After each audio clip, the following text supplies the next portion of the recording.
सो जैसे अभी आपने बताया कि थायराइड का आपके हार्ट पे भी असर पड़ सकता है, आपके लीवर के लिए भी ये हार्मफुल हो सकता है। क्या हमारी आँखों पर भी इसका असर पड़ता है? अ, जब आपको हाइपरथायराइड होता है हुँ।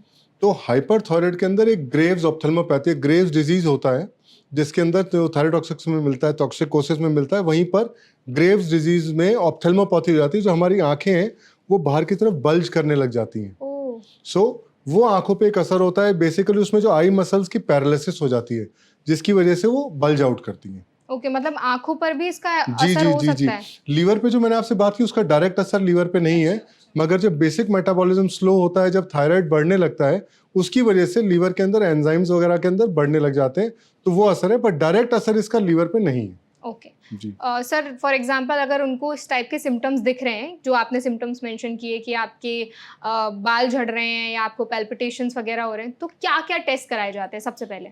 आप जब भी एक डॉक्टर ये शक करेगा कि आपको थायराइड की प्रॉब्लम है, तो सबसे पहले वो T3, T4 और TSH टेस्ट कराएंगे, क्योंकि इन्हीं टेस्ट से हम करीब करीब 100% पता लगा सकते हैं कि थायराइड की दिक्कत कहाँ पर है, और ये हाइपोथायराइड है या हाइपरथायराइड। तो इन 3 टेस्टों से हम पता लगा सकते हैं आराम से। ओके।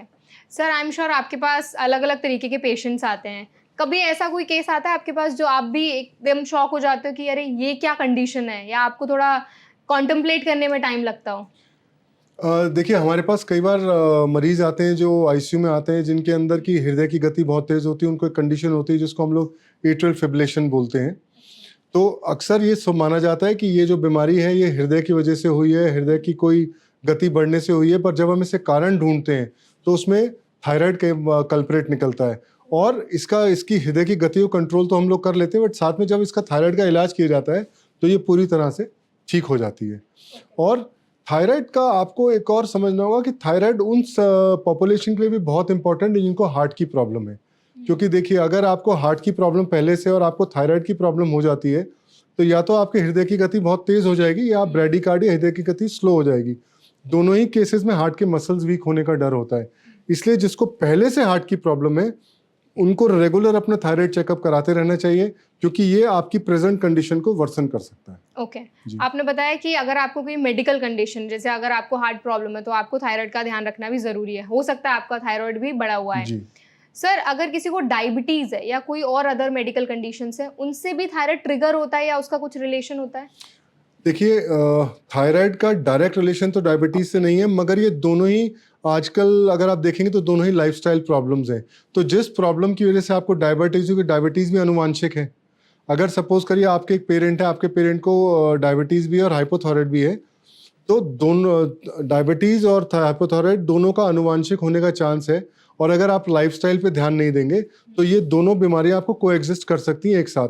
बहुत सारे मरीजों में डायबिटीज के साथ हाइपोथायराइड कोएग्जिस्ट करता है।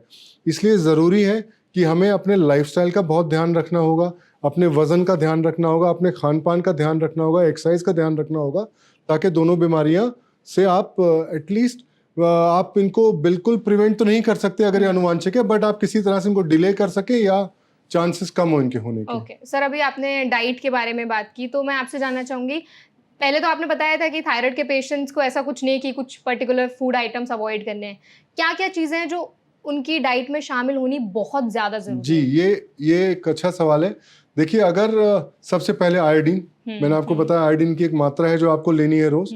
उसके बाद एक सेलेनियम नाम का एक मेटल होता है, सेलेनियम नाम का हमारा माइक्रो न्यूट्रिएंट होता है, जिसका पर्पस होता है T3 से T4 की कन्वर्जन में मदद करता है। जब आपका थायराइड काम करता है तो T3 T4 में कन्वर्ट होता है, उसका पेरिफेरल एक्शन होता है। इसलिए सेलेनियम आपको जरूर लेना चाहिए। सेलेनियम आपको अक्सर नट्स में मिलता है, सबसे अच्छे ब्राजील नट्स होते हैं, बट हर नट्स में सेलेनियम होता है। सी फूड और सी वेजिटेबल्स जो होती है उनके अंदर भी ये होता है।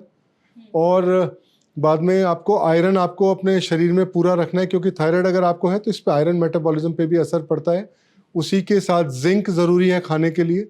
तो इन सब चीज़ों को हमें खाना बहुत ज़रूरी है, ताकि आपका एक हेल्दी थायराइड ग्लैंड आपका फंक्शनिंग के लिए ज़रूरी है। बट सबसे जो ज़रूरी है वो है सेलेनियम और आयोडीन। ओके। और इन किन-किन तरीके के फूड आइटम से मिल सकता है? मैक्सिमम जो आपको मिलते हैं वो होता है sea foods. Fish is a बहुत बढ़िया सोर्स है आपके लिए इन दोनों चीज़ों के लिए, जिंक के लिए भी और सेलेनियम के लिए भी। और आयोडीन तो आप जानते हैं आयोडाइज सॉल्ट्स वगैरह जो होते हैं इन सब के अंदर होता ही होता है। जो हमारी वेजिटेरियन ऑडियंस है उनके लिए आप क्या फूड आइटम सजेस्ट मैंने करेंगे? बताया एग्जैक्टली कि आप नट्स खाइए, और नट्स अगर आप लेंगे उसके अंदर होता है। बाकी हम लोग आजकल ये अंकुरित जो चने और ये सब होता है इन सब चीज़ों को खाइए। सो अंकुरित दालें खाइए। इन सब चीज़ों को अगर आप खाते हैं तो आपके अंदर जो न्यूट्रिएंट्स हैं वो पूरे जाएंगे, माइक्रो न्यूट्रिएंट्स आपके अंदर पूरे जाएंगे। अगर आप डायबिटीज़ से ग्रस्त हैं या अगर आपको हार्ट की प्रॉब्लम है तो कुछ माइक्रो न्यूट्रिएंट्स की जो टैबलेट्स आते हैं, जो सप्लीमेंट्स आते हैं, अपने डॉक्टर से सलाह करके उसको ज़रूर लीजिए। ओके सर, थायराइड के बारे में हम बात कर रहे हैं तो बहुत से लोग ऐसे बोलते हैं अगर आपको थायराइड है तो आपको जूसेस नहीं पीने चाहिए क्योंकि उनमें फाइबर सारा चला जाता है और आपको ना फ्रूट्स ज़्यादा खाने चाहिए, तो ये बात कितनी सही है? देखिए, इसका कोई कोरिलेशन नहीं है। इसका कोई कोरिलेशन थायराइड से, जैसा मैंने आपको बताया कि फाइबर और थायराइड का कोई कोरिलेशन आपस में नहीं है, बट फाइबर आपके गट के लिए वैसे भी अच्छा होता है। तो अगर आप होल फ्रूट्स खाएंगे तो आपकी गट हेल्थ भी हेल्दी रहती है। और अक्सर आप ये देखिए कि डायबिटीज़ के साथ थायराइड बहुत कॉमन होता है।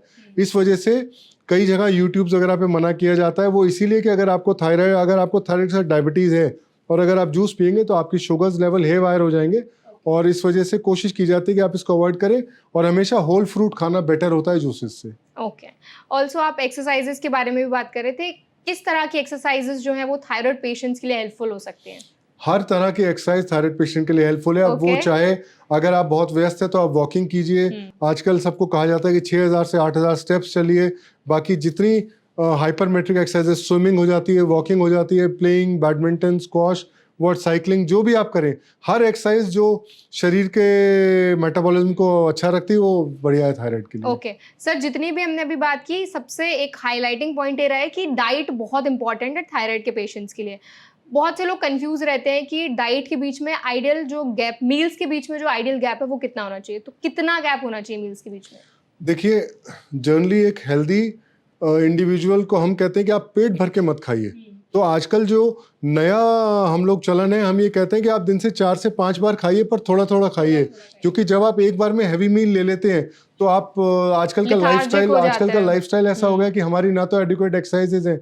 अब हम भी खाना खा के अच्छे से मील लेकर ऑफिस में बैठ जाते हैं तो उसके बाद रहता है। तो जनरली 4 से 5 छोटे छोटे मील लीजिए, 3-4 घंटे का गैप रखिए और एक्सरसाइज जरूर करिए।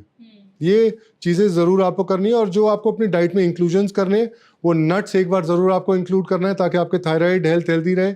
अगर आप नॉन वेजिटेरियन हैं तो आपको फ़िश इंक्लूड करनी है। अगर आप प्योरली वेज है तो अंकुरित दालें आप इंक्लूड कीजिए, उसके अंदर आप फ्रूट्स इंक्लूड कीजिए। इन सब चीज़ हेल्दी रहेंगे। और सबसे इंपॉर्टेंट एक और चीज़ है जिसपे मैं हाईलाइट करना चाहूँगा, स्ट्रेस। अगर आपको हाइपोथायराइड की प्रॉब्लम है तो आपको कम से कम 6 से 8 घंटे की एक स्ट्रेस फ्री नींद चाहिए, क्योंकि स्ट्रेस आपके थायराइड पे असर डालता है। और दूसरा, ये वाइस वर्सा है, अगर आपको हाइपोथायराइड है, अगर वो अनकंट्रोल्ड है तो आपको डिप्रेशन होगा, कॉग्निटिव इंपेयरमेंट होगी, यानी एंजाइटी हाइपरथायराइड में होती है। उसमें आप एक्टिव हाइपर एक्टिव हो जाते हैं, इसमें आप हाइपर एक्टिव, आप डिप्रेशन की तरफ जाते हैं। और अगर आपको ऑलरेडी आप ढंग से सो नहीं रहे, आप ऑलरेडी स्ट्रेस हैं, तो ये चीज़ बढ़ती जाएगी। सर, नींद के लिए कुछ एडवाइस दीजिए हमारी ऑडियंस को, क्योंकि आपने बोला ना कि नींद बहुत इंपॉर्टेंट है और आज की जो जनरेशन है, आजकल लोग ना, उनको एक सुकून वाली नींद मिल ही नहीं पाती है। इवन वो काफ़ी सारे स्लीपिंग पिल्स भी लेते हैं, वो भी कुछ कभी बार होता है कि वो इफेक्टिव नहीं होते हैं। तो कुछ टिप्स दीजिए नींद के लिए। देखिए, मेरा पहला कहना यह है कि नींद की दवाइयाँ ना खाएं जब तक कि आपके डॉक्टर प्रिस्क्राइब ना करें, क्योंकि नींद की दवाई ओवर द काउंटर लेना बहुत गलत है, क्योंकि इन सब दवाइयों के अपने साइड इफेक्ट्स होते हैं। क्योंकि जब आप लेने लगते हैं तो आप ये नहीं देखते कि आप कितने दिन ले रहे हैं। अच्छा खाना खाइए, व्यायाम कीजिए और सोच कम करिए। आजकल हमारी जो सोच है वो पूरी स्ट्रेस्ड आउट है, लाइफ में भागना है, जाना है। मैं आज भी पुराने ज़माने की बातें करता हूँ कि अगर आप अपना काम ईमानदारी से करेंगे, आप अपनी एक्सरसाइजेज रेगुलर करेंगे, आप अच्छी सोच रखेंगे और मेडिटेशन करेंगे तो आपको नींद हमेशा अच्छी आएगी। आज कोई रीडिंग कीजिए रात को सोते वक्त। जब हम बचपन में जब नींद नहीं आती थी तो हम टेक्स्ट बुक पढ़ने लगते थे और उससे नींद आ जाती थी। इसीलिए इसी प्रकार से आप टेक्स्ट बुक पढ़िए। आजकल बहुत से वो ऐप्स आ गए हैं जो आपको सोने में मदद करते हैं, जहाँ साइलेंट म्यूजिक बजते हैं। इन चीज़ों का ज़्यादा अच्छा असर होता है बजाय इसके कि आप कोई दवाई ले सोने के लिए। ओके सर, आपने ऐप्स के बारे में बात की, तो डू यू थिंक कि टेक्नोलॉजी का भी हमारी जितनी भी मेडिकल कंडीशंस हैं, जैसे फॉर एग्जांपल थायराइड हो गया, डायबिटीज़ हो गया, उनमें कोई कंट्रीब्यूशन है? देखिए, थायराइड तो एक्चुअली क्या है, थायराइड जो आपका बीमारी है दैट वो रेगुलेशन के ऊपर है। हमें थायराइड एक, पहले तो मैंने कहा बीमारी नहीं है, एक रिप्लेसमेंट है। देखिए हमारे पास एक हार्मोन की कमी हो जाती है, हम उसको रिप्लेस करते हैं। अक्सर हमारे पास जो मरीज आते हैं वहाँ सवाल ये पूछा जाता है कि क्या ये दवाई मुझे सारी उम्र खानी है? तो हम उसको समझाते हैं कि ये दवाई नहीं है, एक रिप्लेसमेंट है। आपकी बॉडी में हार्मोन की मात्रा कम बन रही है, कुछ सेल्स ऐसे हैं जो हार्मोन्स को नहीं बना रहे, आप इसको रिप्लेस कर रहे हैं। सारी उम्र रिप्लेस कीजिए, कोई दिक्कत नहीं है, ये कोई दवाई नहीं है, इसलिए इसका कोई साइड इफेक्ट नहीं है। साइड इफेक्ट सिर्फ उन्हीं लोगों में होता है, कई बार जो लोग थोड़े वजन ज़्यादा होता है, आपने अभी बात करी ऐप्स के यूट्यूब पे देख लेते हैं कि अगर हम थायराइड की ओवरडोज खाएंगे मेटाबॉलिक रेट बढ़ेगा और हमारा वजन कम हो जाएगा। ये गलत है। वो जाते हैं, इस कंडीशन को हम हाइड्रोजेनिक हाइपरथायराइड बोलते हैं, जहाँ पे दवाइयाँ खा के वो हाइपरथायराइड स्टेट में चले जाते हैं और उसके अलग इफेक्ट होते हैं। दूसरा जो टेक्नोलॉजी का जो ज़्यादा यूज़ है वो आता है शुगर के अंदर, जहाँ पे आपने देखा होगा कि वो सेल्फ ग्लूकोज मॉनिटरिंग होती है, आजकल मॉनिटर्स आ गए। सो थायराइड के अंदर आपको टेस्ट कराना होता है 4 से 6 हफ्ते में। आपका डॉक्टर उसको आपकी दवाई को रेगुलेट करते हैं और जब टारगेट लेवल्स आ जाते हैं तो हम टेस्टिंग के लिए भी फिलहाल 3 से 6 महीने का समय दे देते हैं, और जिस डोज पे स्टेबल है वो डोज सालों साल चलती है। ओके।